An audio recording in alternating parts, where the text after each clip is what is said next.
Hello, everyone. Hope you guys are doing well.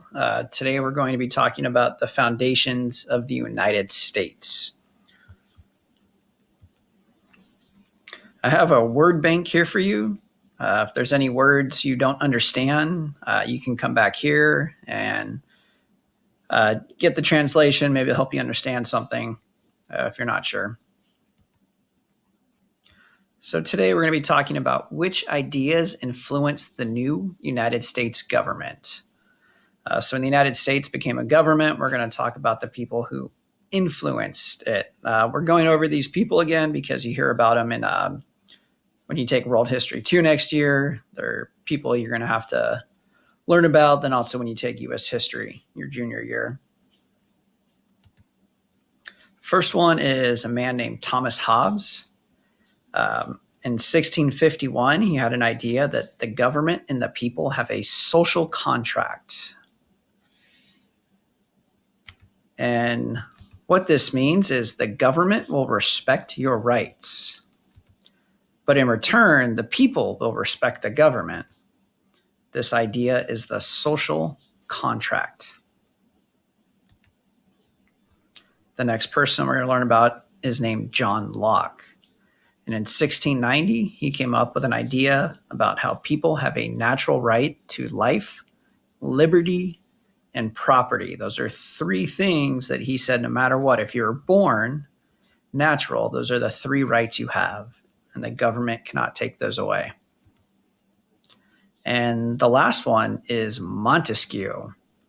Montesquieu believed in a separation of powers can limit the government. And he wanted to limit the government by having separation of powers. And we've already learned we have a legislative branch, executive branch, and a judicial branch. That is an example of separation of powers. The legislative branch writes the laws. The executive branch, which is the president, enforces the laws. And then the judicial branch, the Supreme Court, they can cancel laws. If a law is unconstitutional, they can cancel it. The separation of powers is the different powers for each branch. So this is a timeline. You can see 1651, Hobbes came up with social contract in England. Locke came up with life, liberty, and property.